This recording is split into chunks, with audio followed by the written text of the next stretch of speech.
ഇറച്ചിക്കറിയും എന്ന് പറയുന്നത് അതാ മഹാനവർ അത് കഴിക്കുന്ന സമയത്ത് ബിസ്മി ചൊല്ലാൻ മറന്നുപോയി.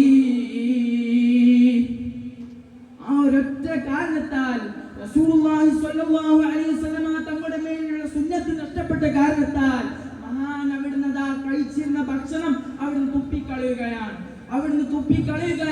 ആ ഒരൊറ്റ കാരണത്താൽ മഹാൻ ജീവിതത്തിൽ പത്തിരി മറച്ചിക്കറിയും അവിടുന്ന് കഴിച്ചിട്ടില്ല.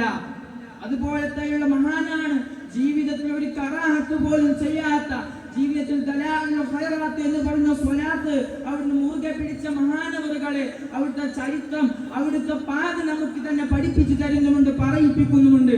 എന്താണ് അവിടുത്തെ ചരിത്രം? ഒരിക്കൽ വെള്ളിയാഴ്ച ദിവസം സുബഹി നമസ്കാരത്തിന് ഒരു വ്യക്തി അവരുടെ ഇമാം നിൽക്കാൻ പറയുകയാണ്. മഹാനവറുകൾ ആ ഇമാം നിൽക്കാൻ പറഞ്ഞ വ്യക്തി ആ സുബഹിക്ക് ആ വെള്ളിയാഴ്ച ദിവസം അന്ന് ഓതേണ്ട സൂറത്ത് ഓതിയില്ല.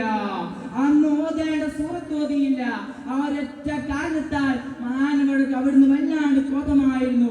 എന്തേ കോപപ്പെടാനുള്ള കാരണം? റസൂലുള്ളാഹിന്റെ സുന്നത്ത് നഷ്ടപ്പെട്ടുവല്ലോ എന്ന് വിചാരിച്ചിട്ടാണ്.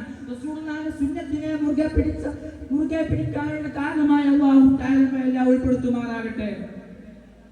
റസൂലുള്ളാഹി സ്വല്ലല്ലാഹു അലൈഹി വസല്ലമ തങ്ങളുടെ മുഞ്ചായ മുഖം കണ്ടപ്പോൾ ആയിഷ ബീവി അത്ഭുതത്തോട് ചോദിക്കുകയാണ്, എന്തൊരു സൗന്ദര്യമാണ് നബിയേ. റസൂൽ തങ്ങൾ പറഞ്ഞ ഈ മുഖം നാളെ കാണാൻ ഭാഗ്യമില്ലാത്തവരുണ്ട് ആയിഷ.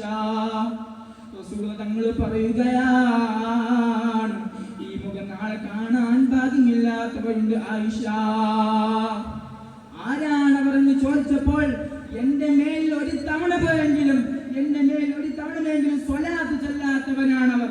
അതുകൊണ്ട് ഒഴിവുള്ള 5 മിനിറ്റ് നേരമെങ്കിലും സ്വലാത്ത് ചൊല്ലിയിട്ടില്ലെങ്കിൽ നമ്മൾ തന്നെയല്ലേ പിശുക്കന്മാർ.